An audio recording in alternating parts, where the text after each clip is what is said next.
Parsons, having been found guilty by a jury of your peers. I didn't see any jury. Well, they was around. Anyway, what difference does it make? You gunned down Windy Jones, and he was one of our most beloved and respected citizens. I heard he was the town drunk. Well, now that he's dead, he's one of our most beloved and respected citizens. I don't care who he was. I didn't kill him. You've got the right to hear a few words from a preacher. Unfortunately, our preacher's out of town, but luckily, we got Farley Millard here, and he's a feed and grain salesman, and he owns a Bible. No, thanks. Now, what does that mean? I don't want any feed and grain salesmen praying over me. I don't want anyone praying over me. I don't believe in that stuff. You ready, Max? Look, you got one more inalienable right to speak a few last words, and I mean a few. We don't want one of them things where the chem takes off with a Declaration of Independence. Well, go on. Well, I'd just like to say that this is the lousiest town that I've ever been in. Well, I've met a better class folk in a San Francisco opium parlor. Drunken pool hall bum would be considered too high tone for these parts. And as for your system of justice, well... That's enough. You see what I mean? He was just one breath away from the Declaration. All right, Max. Don't do it! Don't do it! Don't do it! Don't do it! Ed Lowe's just confessed. He killed Wendy in a drunken barroom brawl about a pregnant Indian squaw. Ed claims Wendy was the father and that he was acting as the avenging angel. Wendy was going to be the father or something? That's what Ed says. All right. Untie him. Give him his gun.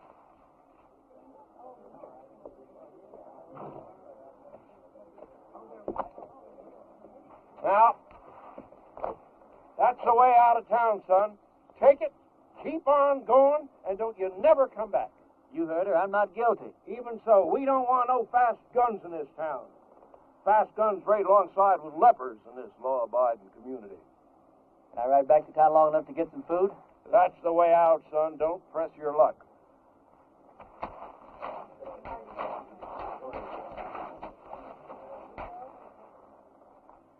Thanks. Bye. I'm going with you. You don't have to. I'll be back.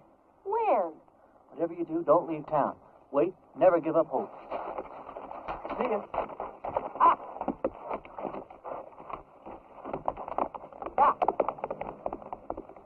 If I'd have known he was going to act like that, I never would have lied for him. Why? You would have never... What?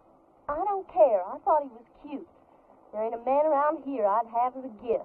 And he took a bath every so often besides. After him!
Reverend Frank Fleming.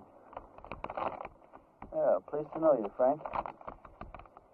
Dear Reverend, everybody in Castle Walk is real excited about you coming here. We ain't had a preacher here in over 3 years. When our last one left in such a hurry, he didn't even say goodbye. He was a pious man, but he had a yellow streak down his back. We're all looking forward to meeting you for the first time. All looking forward to meeting you for the first time? I don't know how long you'll be willing to stay, but you'll be welcome every minute of it.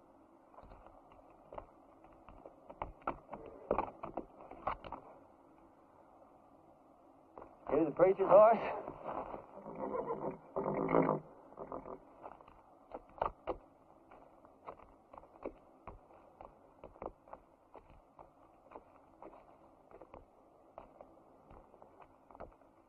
Let's see what you got, pal.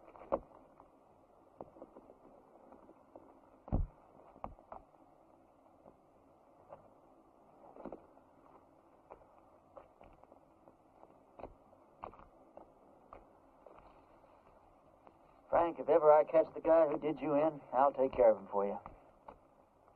In the meantime, I'm going to need your clothes and your horse. I got a posse after me for something I didn't do.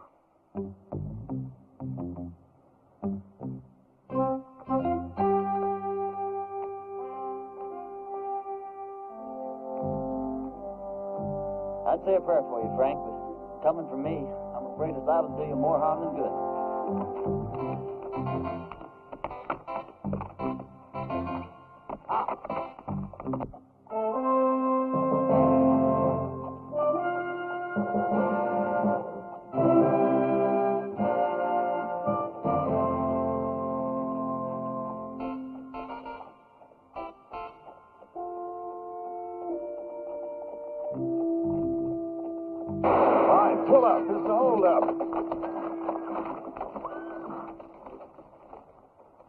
It's a preacher, Percy. Sorry about that there, Parson, but we're a little too far off to catch that there caller. Is there anything we can do for you, Reverend? Either you boys ever heard of a town called Castle Walk? Why, yeah, it's in Arizona. Sure ain't much of a town, though. How far is it from here? Oh, about 150 miles. It's over yonder in that direction. How's your church attendance been lately, boys? You boys see that branch over there? Yes, sir.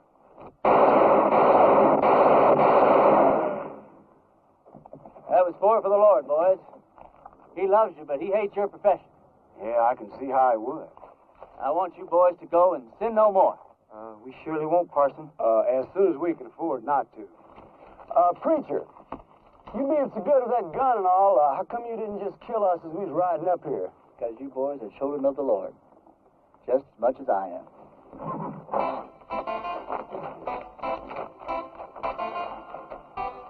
Children of the Lord, huh?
Sorry, Sadie.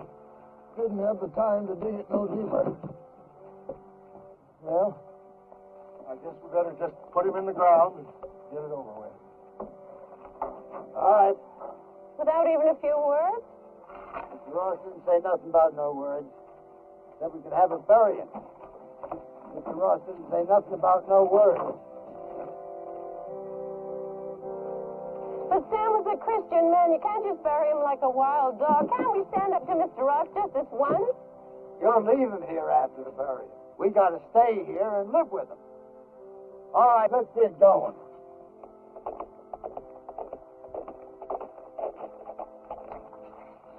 Wait a minute. Is it one of Mr. Ross' men? Looks like a preacher. Well, what do we do now? And I wrote him myself not to come.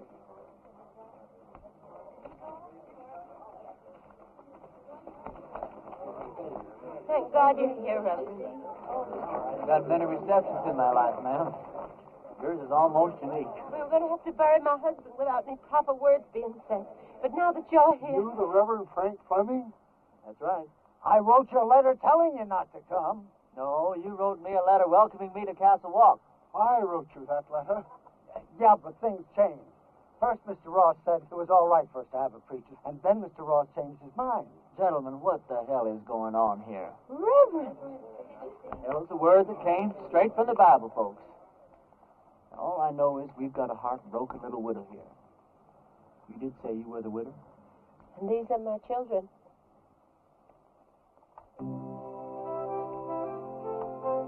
That's a child? She's 18.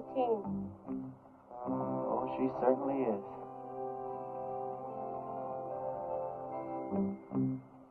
Well, first order of business as I see it is to get this poor man put decently into the ground. Oh, thank you, Reverend.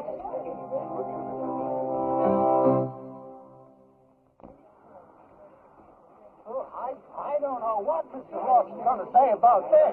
I haven't been here 5 minutes, and I'm already sick to death of Mr. Ross. Come on, let's bow our heads. Don't you have a Bible, Reverend? Oh, I probably do in my saddlebag. Here, you can borrow mine, Reverend. deceased was probably a simple man, so I'll just say a few simple words of my own, not bother to dip into the Bible today. You all know it's ashes to ashes and dust to dust. It may not sound like the best deal in the world, but it's the only deal you're ever going to get, so you might as well learn to live with it. I didn't know the late deceased, but some of the works he left behind are mighty impressive.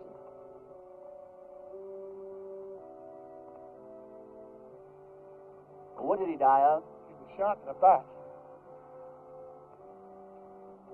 May the full wrath of the Lord fall on people who shoot other people in the back. It's a rotten, sinful way to make a living. Amen. Amen. Can't thank you enough, Reverend.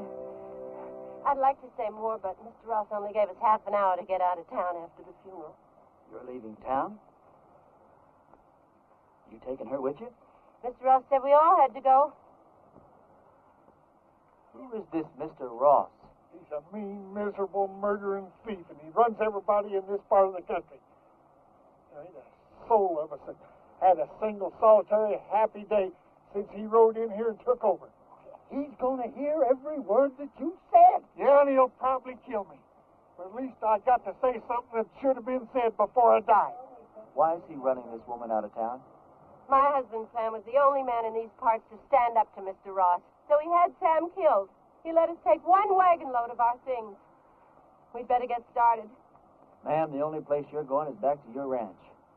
I'm sure with the help of all these fine citizens that we can make Mr. Ross see the error of his ways. Reverend, you don't understand the situation around here. Mr. Ross is a powerful, powerful man. He's got money and influence. And he's got 20 top gunfighters working for him. Before I tell you people what I really think of you, I'm going to tell you something about gunfighters. Now, Ross doesn't have 20 top gunfighters working for him because there ain't 20 top gunfighters in the whole U.S. of A. Now, what Ross probably does have is about 15 cowboys that wear guns for ornaments. They do just fine at shooting up a saloon or making some terrified dude dance a little jig. Ross has probably got about 3 men who are pretty good at getting their guns out of their holsters, but no good at hitting anything once they do. Which leaves about 2 or 3 men that might honestly be called gunfighters. Not top gunfighters. More like second or third raters. So you see, you folks have been letting yourselves be rousted around by a bunch of two-bit yahoos. How come you know so much about gunfighters, Reverend? The Lord's work takes one to many places in many climes. Matthew 31. There ain't no Matthew 31. Well, there ought to be.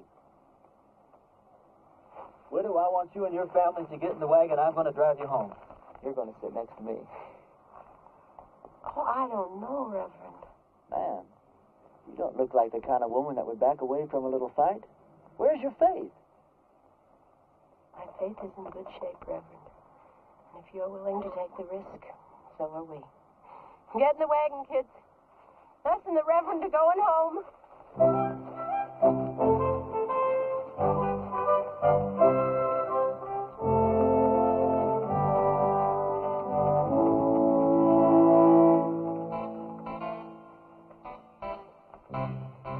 The lives of this family will be on your soul, Reverend. Oh, Reverend. Yeah.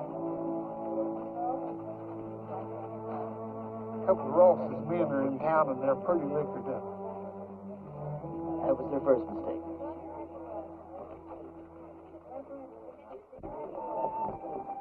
You ride my horse, son. Okay.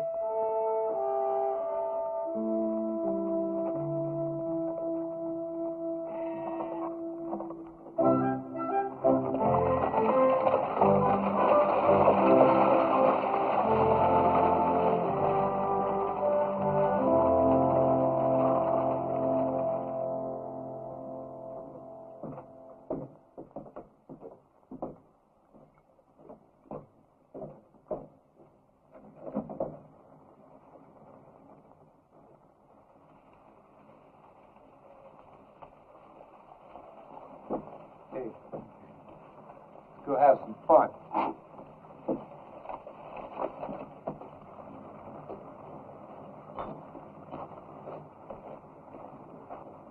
Remember the children, Reverend. Those are just 2 of the cowboys, ma'am. Who Where do you people think you're going? Where's the place that Ross would least like us to go? I'd say her ranch. Well, that's exactly where we're going. Wait till Mr. Ross hears about this. Mr. Ross is a skunk of doubtful parentage. Mr. Ross is so low he could walk under a rattlesnake's belly wearing a high hat. And that's what I think of Mr. Ross without ever having met the man. Now, that was indecisive, cowboy. Could have very easily cost you your unimportant life.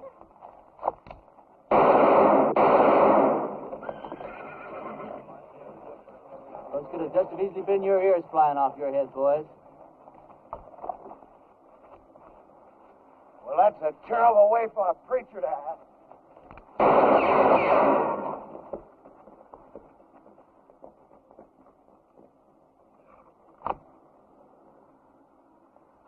The Lord wants someone to move. He wants them to move.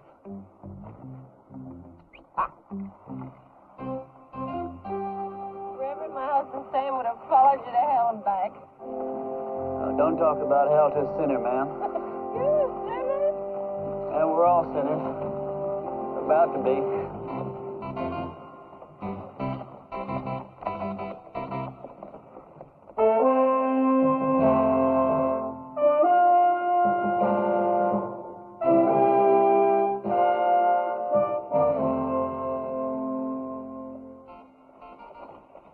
All right, kids, as soon as we stop, I want you to get the wagon unloaded. I want to get this family settled in before dark. You don't mind if I order your kids around a little, do you, ma'am? Reverend, you can do anything you want to. Reverend? Reverend? Yes, ma'am. Reverend, this hole in the back of your coat, it looks like a bullet hole. Well, that'd be my guess, ma'am. You guess? How could a man be shot in the back and not know it? Well, I was carrying that coat over my arm when the shooting took place.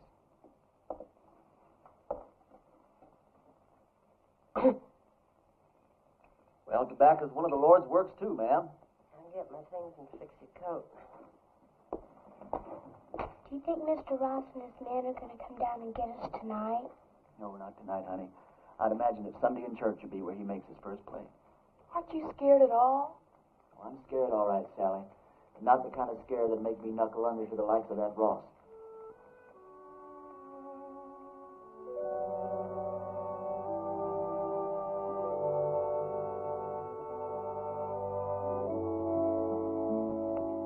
Thought of a text for your sermon tomorrow, Reverend? Tomorrow? Tomorrow's Sunday. I've lost all track of time the last few weeks. What do you think I ought to preach about? I thought you said the sin of cowardice. Yeah, that's not bad either. Thought you probably had some favorite passage from the Bible to illustrate your point. Oh, I do. Several of them, as a matter of fact. But what's your favorite passage from the Bible that would illustrate that point, ma'am? I think it would be Luke 12. Christ says, "Do you think I have come to give peace on earth? I came to cast fire upon the earth, and would it were already kindled." It says that in the Bible? Well, I told you, Luke 12. Oh, Luke 12. Yeah, that Luke, he really knew how to turn a phrase, didn't he? Bring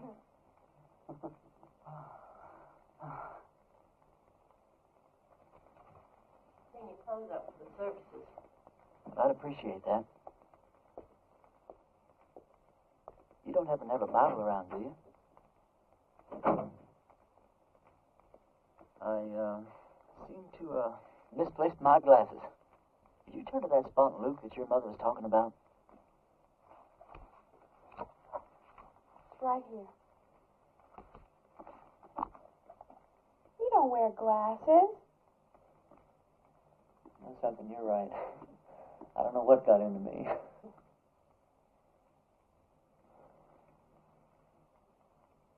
Well, good night.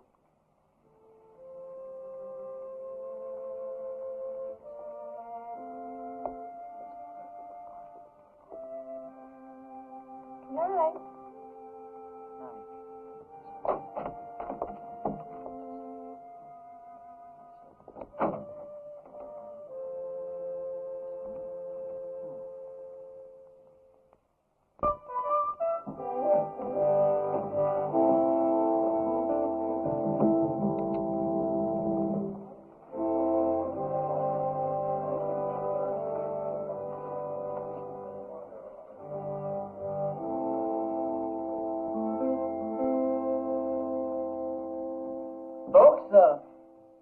read you from Matthew chapter 10 and verse 34, although Luke says pretty much the same thing in his 12. Think not that I am come to send peace on earth. I came not to send peace, but a sword. Now, I don't know what that means to you, but I know what it means to me. It means that while God loves peace, when the occasion arises, He's not reluctant to use the sword. Matter of fact, when the occasion calls for it, He might become downright irritated if you don't use the sword, or the gun, or the rope, or whatever's handy.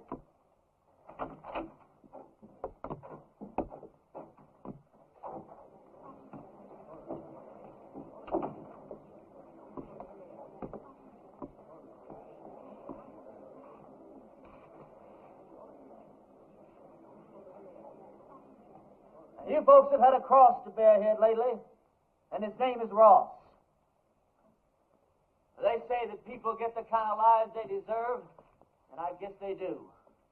But when men won't fight for their wives, women, and children, and when their women won't make them fight for what's right, then these people don't deserve any kind of lives at all. That's exactly what you've got.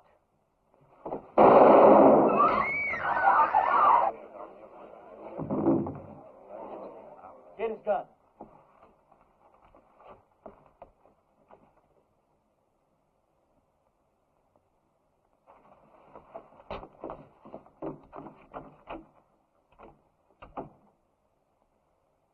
Never done it?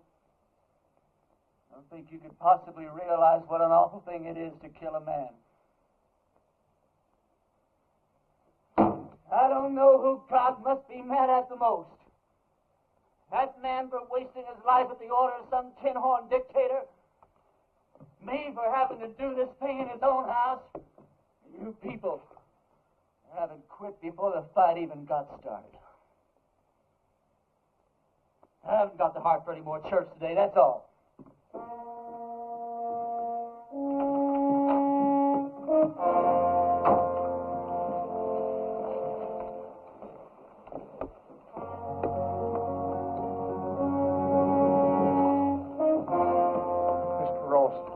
Men are outside. Take care of yourself, son. Every second.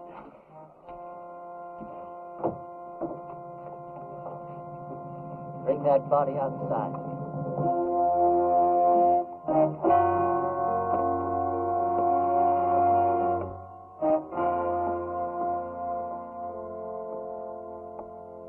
You've had a couple of fun days here, preacher.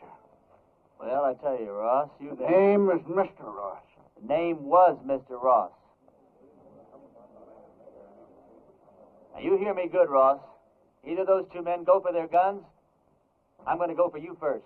I think I can take him, Mr. Ross. Don't think. Here's your chance, boys. Either you holding any grudges against him, draw on me, and I'll kill him for you. If we go together, we can get him. Before or after he kills me. You don't look all that fast to me. Shut up.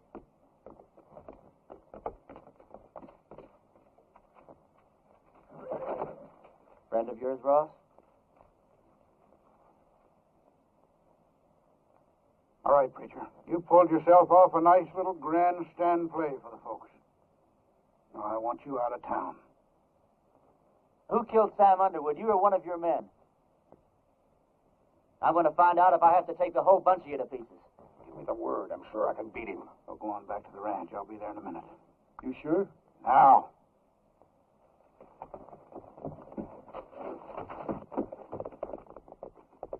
That's the way I like it.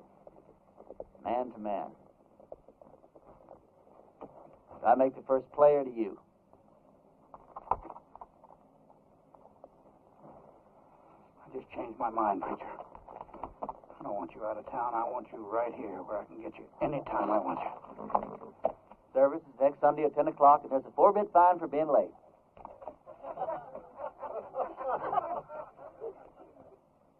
You wouldn't shoot me in the back, would you, preacher? Like that.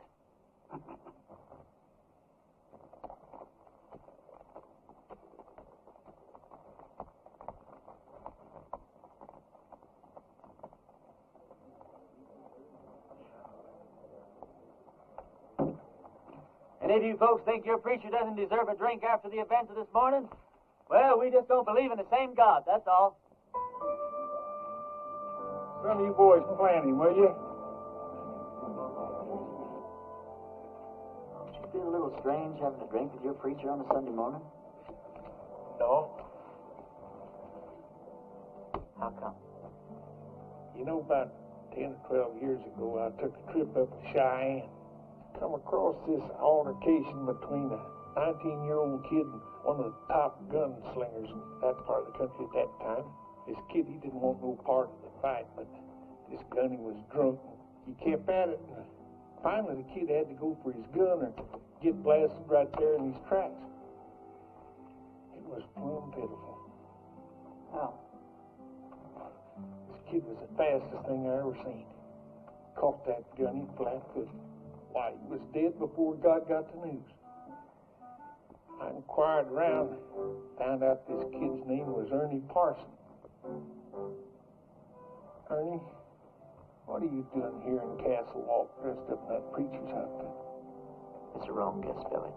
You know, once you've seen a top man handle himself in a gunfight, you never forget one little detail. What are you on for, anyway?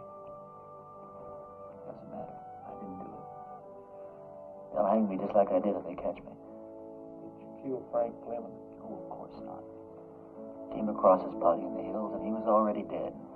I was half starved, no place to go, so I took his clothes and horse and came here. All right. I'll ride back to the ranch, tell the widow and the kids goodbye, and I'll move on. Why leave? You're the answer to our prayers, Ernie. No, I'm not, Billy. Don't let these clothes fool you. God moves in mysterious ways, boy.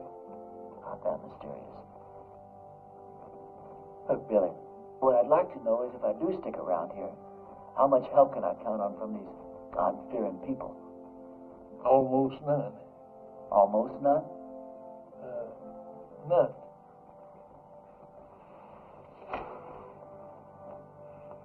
It's just God moving in his mysterious way to get me killed. God will smite the sinners of Castle Walk just as surely as he smote the Philistines. Smote. For the time is at hand when you will hear of wars and rumors of wars. Be not afraid, for this must first take place. Nations will rise against nations, kingdoms against kingdoms. Not a head on your hair, or a hair on your head will perish. I quote Luke chapter 21, verse.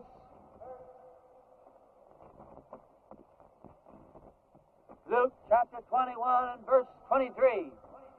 For there shall be great distress in the land, wrath upon his people.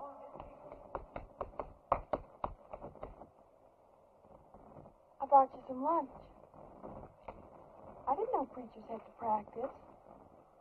Well, either that or watch the collections fall off. Huh? Oh, that's a real bad joke I stole from the Methodists. Oh, Did your mother know you came out here alone?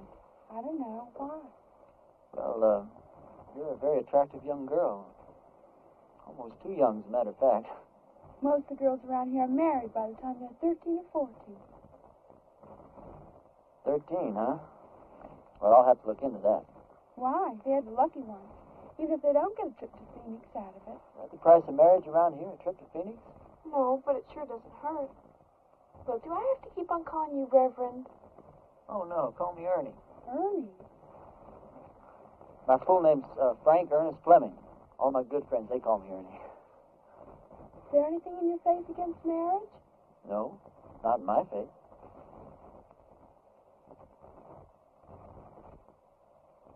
Look, Sally, sit down. This conversation isn't going in exactly the direction I planned. I mean, you know, marriage is just fine. I was real glad that my parents believed in it. But there's other things, too.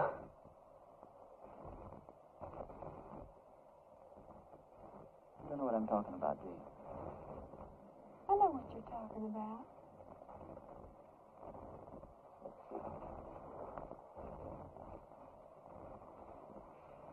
What's the matter? Oh, it's these clothes and this collar. It's just, I'm not going to get anywhere dressed like this. I don't think it makes much difference. You would if you were dressed like a nun. It's just the wrong outfit for what I had in mind.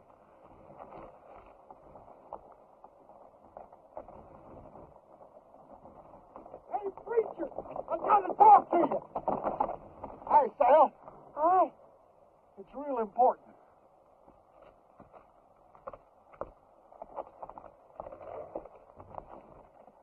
You know a gunfighter named Jake McCoy? Yeah, I know of him. He's in town, My blessings on him. and he's working for Ross. Is he really good? Yeah, he's the best. You can take him, can't you? You sure he's working for Ross? Yeah, and he's looking for you. Although he don't know who you really are. Well, that doesn't matter. Or does it? Where's he at now? Well, he's at the men's saloon when I left town.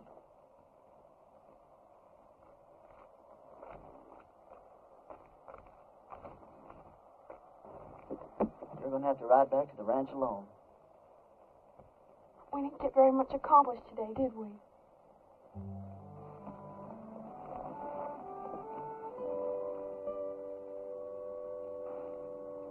Can't you just feel the ice breaking all around us?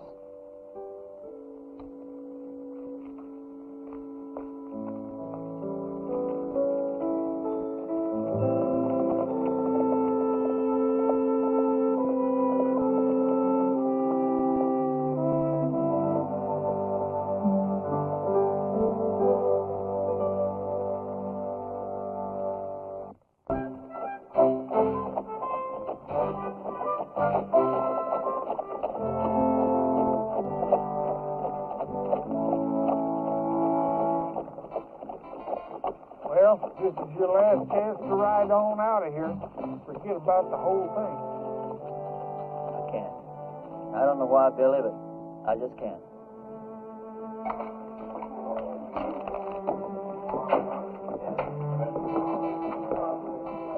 Tim will be on him at the table. He's already spotted you.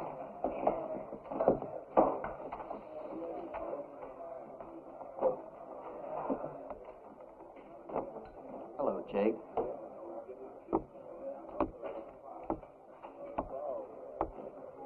I was just about to go looking for you.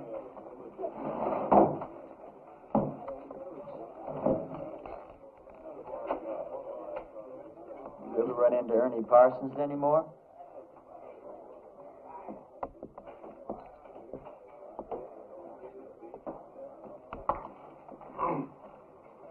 I've never run into Ernie Parsons. Any time, any place at all, ever.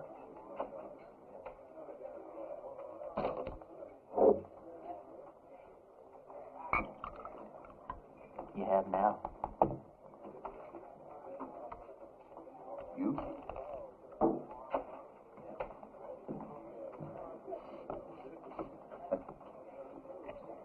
You going to the church? Into hiding for the winter.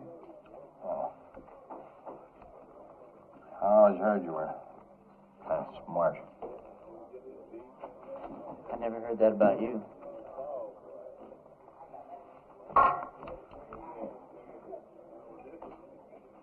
Look, are we really going to have to go through with this thing?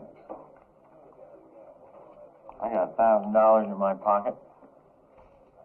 And the girl waiting for me in Boulder City says I gotta go through with it. You all that sure you can beat me? You all that sure I can?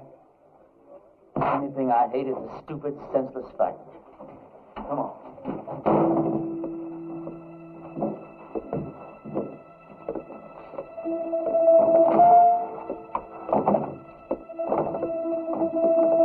Well, how do you want to do this?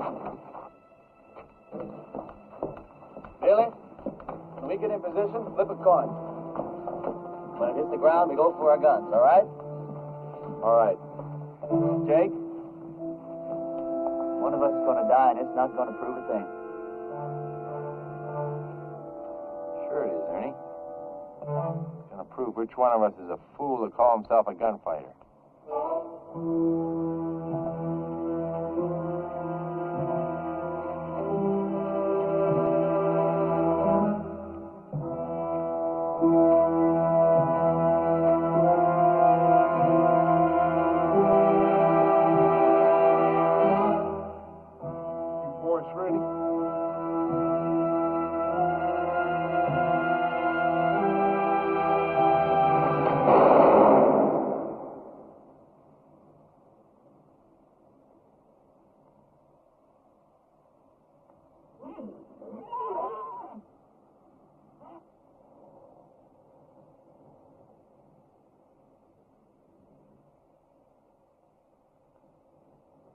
You hit?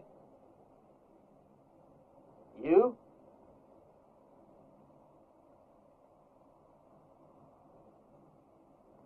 You ever miss from this distance before? Never. Me either. Want to try again? No. No, I think somebody's trying to tell us something. You put your gun away. I'm going to get on my horse and get out of this place.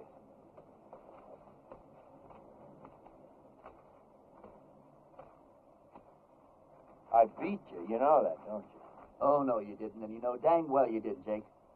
You gonna give Ross $1,000 back? No, I'm late for my date.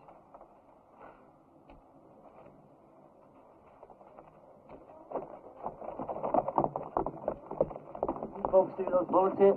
I don't think it hit anywhere, Reverend. That's just plain silly.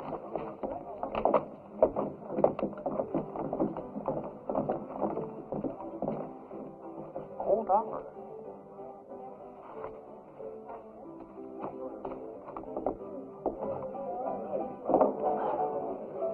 Now, those stupid legends get started. Jake and I have an off day in a gunfight. Miss each other. Wish there could be 1,000 explanations. Just because a bunch of rummies standing around don't see where the bullets hit. All of a sudden, you've got the miracle of Castle Wall. Now, this whole miserable little town's going to think that God's on their side. Well, you got me convinced, son. But somehow or other, just hardly believe that you convince yourself. Now, let me point out a couple of things to you. Like what? Well, for instance, you're back yonder in that town and they're about to hang you. And right at the last minute, in rides this gal and saves your neck. She and I've been fooling around a little bit. All right, well, then you're out there in the brush. Posses are chasing you. Then all of a sudden you come across this here preacher's body. You find this letter that brings you right here to this here town. Supposed to lead him. Yeah, but you was the one that wound up here. Right here where you're needed more than anybody's ever been needed before. Now, do all this make you want to stop and think just a little bit more? No. I don't want to talk about it.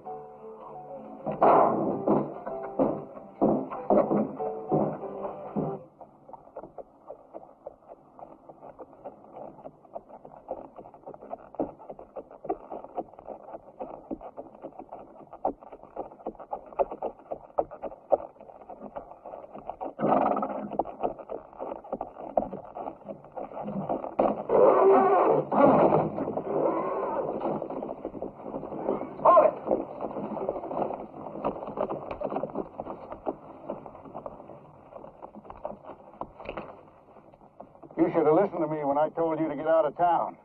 You shouldn't have backed out in front of me the other morning either. Now, this whole town's going to have the idea that you're just a little less than the tin god you pretended to be. Just tell me one thing. What really happened between you and Jake McCoy? I chased that bum out of town. And he's not going to give you your $1,000 back either. He said to tell you that's the price he charges for shaking hands with scum like you. Get on with it. Brennan, you drop that rope real slow.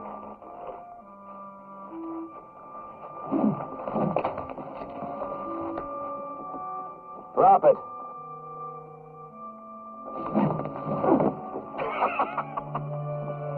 You ain't getting out of town fast enough, preacher.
I thought it would scare the kids if they saw you like this. How'd you find me? When you didn't come home last night, I set out to look for you.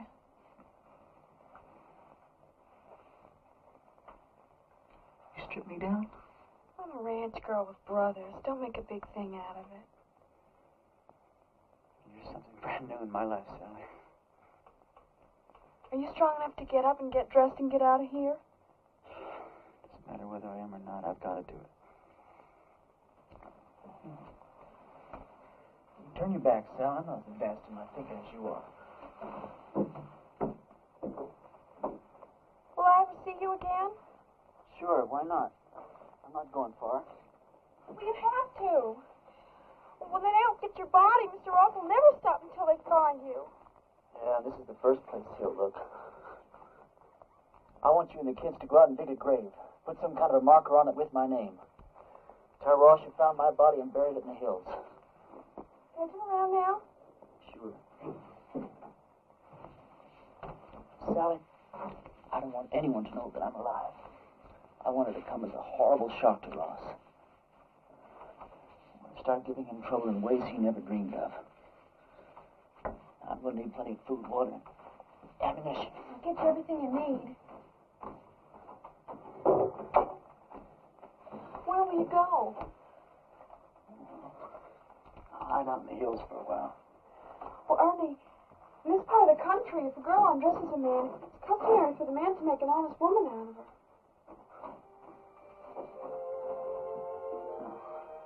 I'm sure that's true in every part of the country. If I live through the next little while, we'll have a serious talk about that.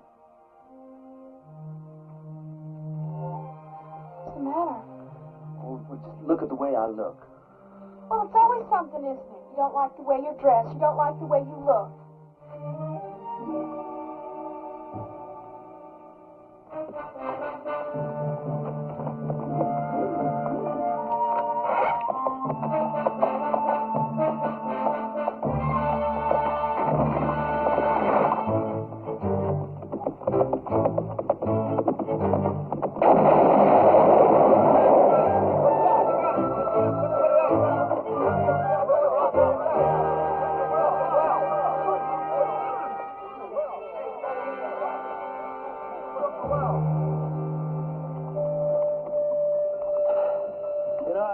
There's a bunch of outlaws operating up in these hills. Probably scared old Chet and Harley half to death. Blew up the well, too.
Maybe there weren't nobody there at all.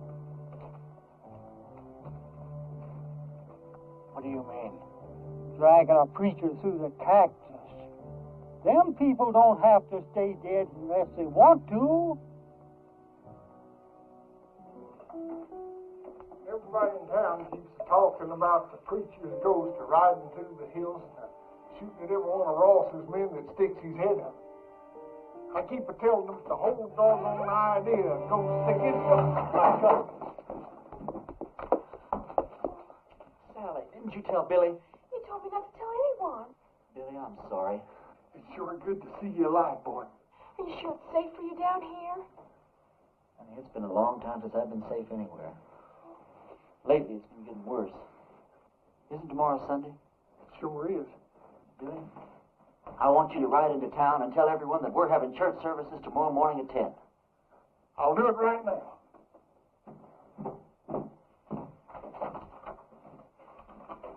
Sally told you our plans, ma'am? You have any objections? No. Ma'am, has it occurred to you that Sally's liable to end up one of the youngest widows in these parts? Mary Mert's only 14. She's been a widow 2 years. Besides Mary Mert. No, Grace Dorothy only been married a week and a half when her husband fell down a mine shaft. You know how old she is. Sally, can we take a walk outside?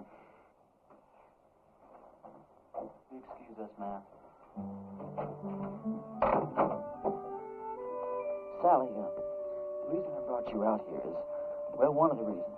If we're going to be husband and wife, then you've got a right to be in on the decisions that affect the both of us. You understand? Now, if I stay here and fight it out with Ross and his men, the chances are very good that I'll be killed. But on the other hand, we could leave here tonight, get married the very first town we come to, go someplace we both like and settle down and just have a wonderful life for ourselves. It's all up to you, Sally. You just say the word. Well, Mom always said never throw yourself in between a man and what he thinks he's got to do. Well, I won't kid you, Sally. I'm a little disappointed in that answer. No, it's all right. I got the strangest feeling that I've been pointed straight toward this shootout ever since the day I was born. There wasn't a thing in the world I could do about it. Billy says it's God moving in his mysterious way. Me? Well, I just don't know. You very religious, Sally? Wait a minute to talk and talk. Can't you be quiet and get on with what you're supposed to be doing? Yes, ma'am.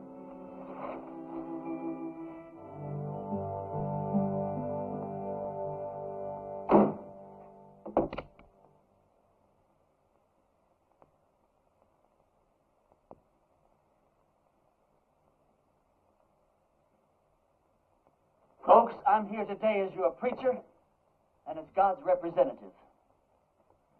As your preacher, I've stood up to your enemies for you, and all it's gotten me so far is a lot of bruises and a bunch of cactus spines.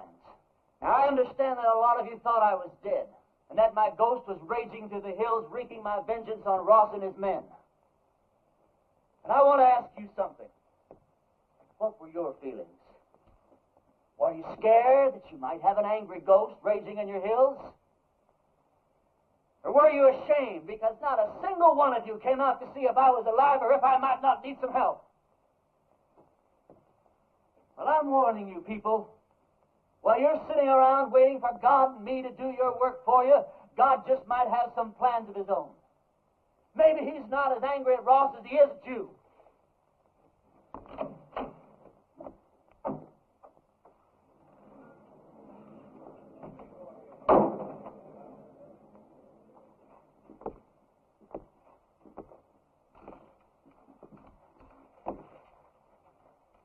I'm not armed. Billy, go outside. Take a look around. I came alone. Go on, Billy. I just thought it was time that all this foolishness came to an end. We got a new country to build here. We ought to be getting on with it, instead of indulging in all this senseless killing. I won't deny that you've hurt me since you've been here. Several of my men have been killed or wounded. Several more have run off because you scared them half to death. I didn't know I was doing that well. What do you want, Ross? A truce. A chance to get on with our lives.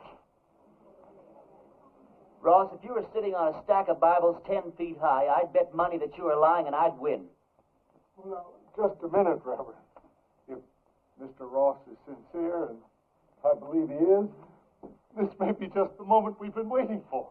Luther, how could you believe that? I don't believe him for a minute. Now, Sadie. You are going to believe this man after all he's done to you? Jehoshaphat, Reverend. Anybody can make a mistake. If Mr. Ross is man enough to come here, Please. I didn't mean to create any dissension amongst the preacher's flock. Now, you've all heard what I have to say. Think it over.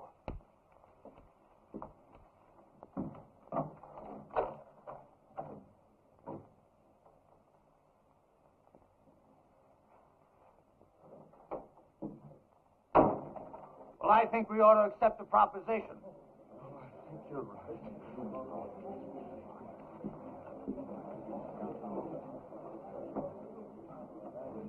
I have an announcement to make.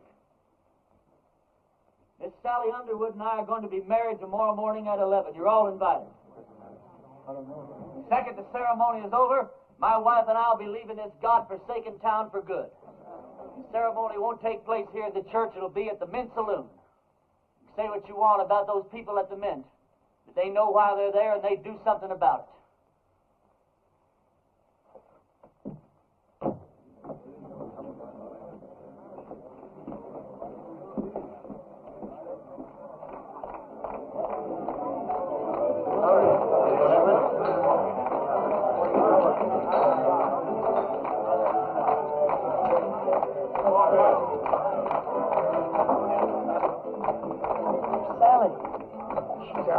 Getting dressed. Her mama's with her. Can't take all day with this thing. What's your rush, boy? One of my feelings, and I'm never wrong, that I should get out of this place. When did you say that? Huh? Oh, nothing. Hey, yonder she comes down. Oh, you're beautiful. Come on, everybody.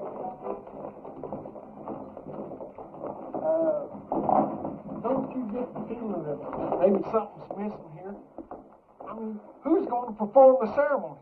You're the only preacher around here. Well, I don't know of any law that says I can't delegate my otherworldly powers. You marry us, Billy. Oh, yes, Billy. I don't know about the legality of all this. Oh, never mind the legality. It's the spirit that counts. Well, Now, I take Sally to be my wedded wife. You go on from there. well, dearly beloved, we are gathered here today to unite this couple in holy. What's that? Reverend, you were right. Ross and his men have bypassed the town, and they're circling around, and they're coming in that way. Well, he's let us down again. Hold it down, hold it down. How many men? I counted 14, including Ross. How long before they get here? Not more than 5 minutes. Well, 5 minutes is plenty of time. Go on with what you were saying, Billy. I'll have to get ready for Ross, otherwise I won't stand a chance. We'll have to finish this thing later. All right, folks, this is it. Now you see how much his word means. Ross and his men are coming into town for just one reason, to get me. Because he knows if he kills me, there won't be enough fight left in the rest of you to hold off a bunch of sick old ladies. This thing works two ways. Now, if I can get Ross first, then his men won't have any reason to go on with the fight. So all I'll need is some of you to keep his men pinned down while I take care of Ross.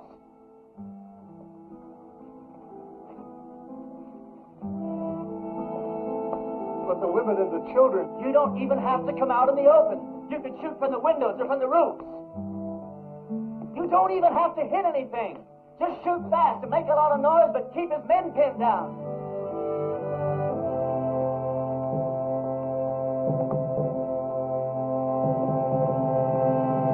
Can't believe it, Reverend. I'm with you. Give Ma and me a couple of rifles. Well, you said we didn't have to hit anything, just make a lot of noise. You don't think I'd take a chance with you, do you? Come on, Billy. Give me the keys to the hardware store. Barbershop. I don't hate you people. I guess you just can't help the way you are. Well, I ain't gonna be that easy on you. Ernie, there's something else that you ought to know about. I'd have told you sooner, but, well, I didn't want to spoil the wedding. That sheriff that wanted to hang you, He's here in town. Where? Over in my place. I told him I was the sheriff here. It's one that I got off our last late sheriff. Anyhow, I told him if he'd wait there while I'd round you up and bring you into him. How'd he find you? Oh, him and that posse come across Frank Clemens' body. One of them old boys knew Frank. They figured that you'd switch clothes with him. Well, if he wants me, he's just going to have to get in line behind Ross and those other 13 men. You take the barber shop. Ernie, when this thing's over with, though, you got to get out of town. That's all there is to it. Billy, what the hell makes you think we're going to live through this thing?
You all right? Barely. Listen, all you Ross's men. Ross thought he was going to have to stand trial. How do we know he's dead? Because I'm alive. All right. You heard the man. The sheriff's going to be down here to find out what this is all about. Yeah, I know. Billy, get my horse and meet me out back, huh?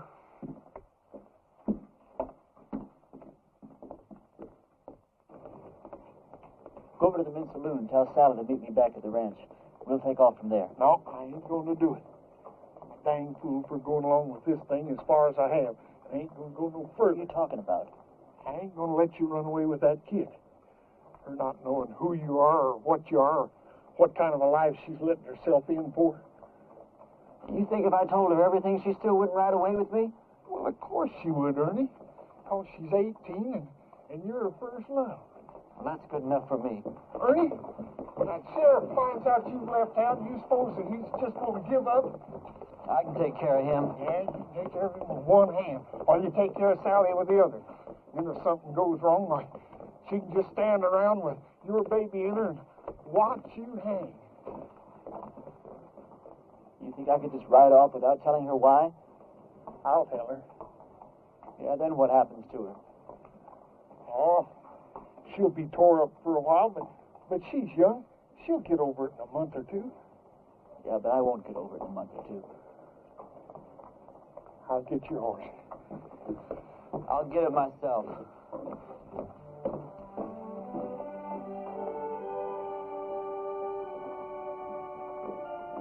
Ernie, this town owes you a whole lot, but it don't owe you Sally. Can't make any promises.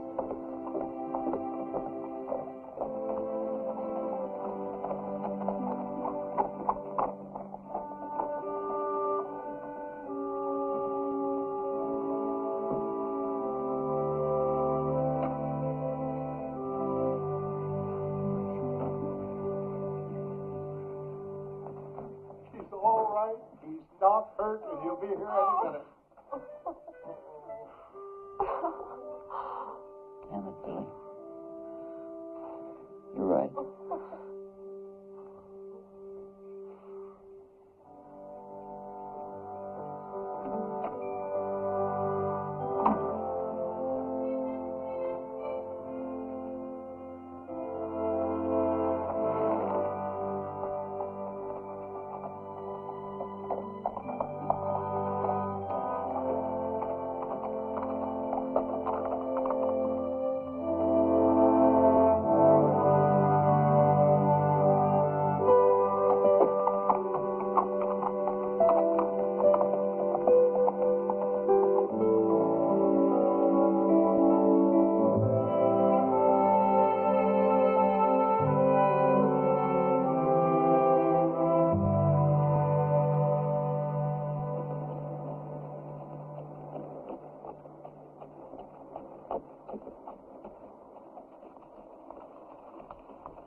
Blessings on you, Well, Reverend. thank you, Ernie. Do I know you? No, I don't think so. And how come you know me? Because I know every preacher in this part of the country, and you're not one of them. And I've been hearing about a gunfighter named Ernie Parsons and some interesting goings-on in a town called Castle Walk. Now, don't believe everything you hear, Reverend. Oh, I don't. That's why I'm on my way to Castle Walk right now, to investigate these wonderful stories. Well, maybe you should get them a real preacher now. They seem very happy with the one they had. They had a gunfighter, not a preacher. God moves in mysterious ways. You boys sure do hammer away at that phrase, don't you? You really going to Castle Walk? I sure am. When you get there, would you give these to a girl named Sally Underwood? Tell her they're just from an unknown admirer that thinks certain girls should have a trip to Phoenix, even if they don't get married. All right. Ernie, did you ever think that the things that happened to you in Castle Walk might be your call to the kind of work you've been destined to do? Reverend, I didn't solve the problems of Castle Walk by praying them away. I did it the way I always do, with a gun. Did you ever hear of a call coming that way? But you left it a better place than it was when you arrived. You're a nice guy, Reverend. No thanks. I'll be seeing you, Ernie.